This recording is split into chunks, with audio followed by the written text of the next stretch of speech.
Assalamualaikum warahmatullahi wabarakatuh. Selamat pagi, siang, sore, atau malam kepada Bapak dan Ibu dosen dan teman-teman saya sekalian. Perkenalkan, nama saya Kesha Sheryl Olivia dengan NIM 11166250908. Di sini saya akan memaparkan makna pembelajaran sepanjang hayat di lingkungan sekitar rumah saya. Konsep pendidikan sepanjang hayat. Nah, sebelumnya pendidikan sepanjang hayat itu adalah suatu proses belajar yang berlangsung secara terus-menerus sepanjang hidup kita. Jadi tanpa batas usia ataupun tempat. Jadi walaupun kita udah dewasa, kita juga harus tetap belajar terus-menerus. Dan juga kenapa pendidikan sepanjang hayat ini penting? Karena membantu seseorang untuk tetap relevan dengan bidang yang ia punya dan juga untuk meningkatkan kualitas hidup, memperkuat kemampuan berpartisipasi dalam masyarakat, dan juga membuka peluang untuk mengembangkan diri dan karir secara berkelanjutan.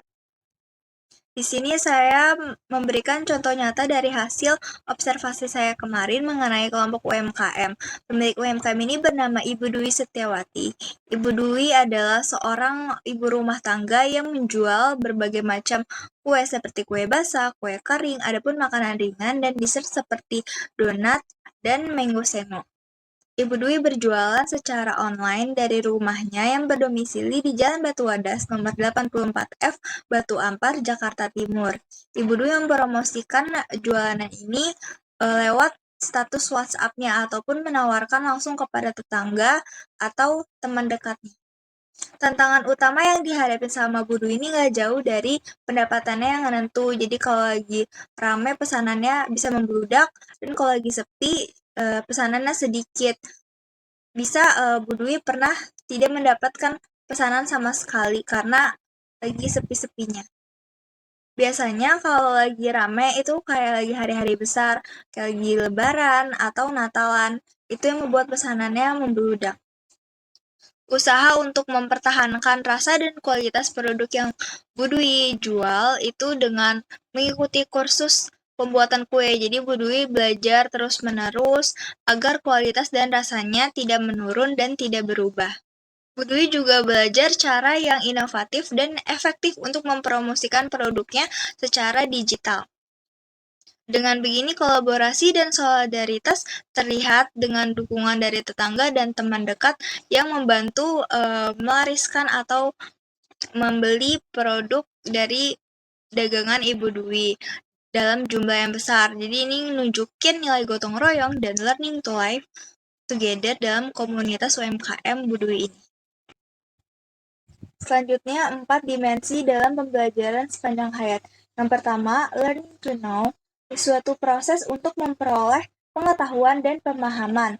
Jadi kalau dalam UMKM Ibu Dwi, itu dia mengikuti kursus rutin tiap bulan untuk pembuatan kue. Yang kedua, ada learning to do. Jadi learning to do itu kemampuan buat mengaplikasikan pengetahuan tersebut dalam praktik. Nah, contohnya kayak Bu Dwi ikut kursus tiap bulan dan pembuatan kue, itu dia ngepraktikin langsung dalam produksi kue, pengemasan, hingga pemasaran produknya secara online.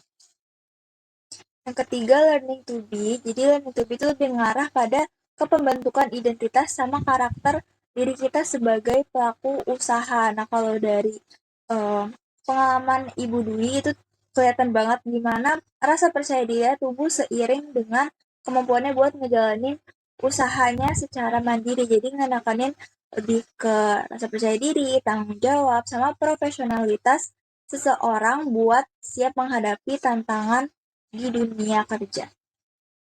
Yang keempat, learning to live together. Jadi ini lebih menonjolkan kemampuan buat berinteraksi, berempati, dan bekerja sama dengan orang lain dalam komunitas yang contohnya kayak Bu Dwi berinteraksi dengan pelanggannya, tetangga, ataupun pembeli yang lainnya untuk mendukung usahanya.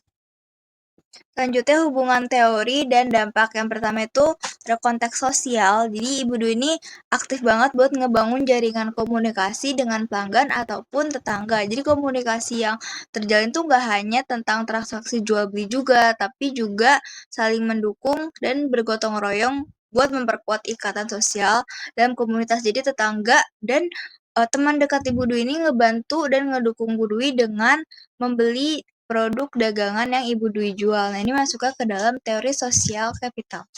Yang kedua itu ada konteks ekonomi. Ibu Dwi juga terus meningkatin keterampilannya lewat kursus pembuatan kue yang ia ikuti tiap bulan dan mengembangkan gimana cara pemasaran digital dengan benar dan efektif. Nah, konteks ekonomi ini masuknya ke dalam teori andragogi, di mana pembelajaran ini berfokus pada kebutuhan praktis yang langsung bisa diterapkan. Jadi hasilnya tuh produksi dan kualitas produknya makin meningkat dan tentu saja berdampak positif pada penghasilan usaha Ibu Dwi. 3. Konteks ekologis, kesadaran Bu Dwi terhadap pengelolaan limbah dan penggunaan kemasan ramah lingkungan. Jadi Bu Dwi itu menggunakan kemasan yang ramah lingkungan atau yang eco-friendly yang bisa didaur ulang kembali. Nah, konteks ekologis ini masuknya ke teori heutagogi, yaitu pembelajaran mandiri yang adaptif dalam menghadapi masalah perencanaan. Yang keempat, pengembangan diri dan profesional. Ibu Dwi ini nunjukin proses pembelajaran yang terus-menerus dan juga terarah. Ia jadi pelaku usaha yang kreatif karena dia belajar secara mandiri dan motivasi yang kuat dari dalam diri seperti dia ngikutin kursus pembuatan kue tiap bulan. Jadi hal itu masuknya ke dalam teori heutagogi juga karena mampu beradaptasi dengan perubahan pasar dengan belajar terus-menerus. Makna yang saya dapatkan dari makna pembelajaran sepanjang hayat di lingkungan sekitar rumah saya memahami dengan belajar terus-menerus, kita tuh nggak hanya ningkatin diri, tapi juga berkontribusi membangun komunitas yang lebih baik. Dan juga masa depan ada di tangan kita atau mereka yang nggak pernah berhenti belajar. Itu saja yang dapat saya paparkan mengenai makna pembelajaran sepanjang hayat di lingkungan sekitar tempat tinggal saya. Kurang lebihnya mohon maaf. Wassalamualaikum warahmatullahi wabarakatuh.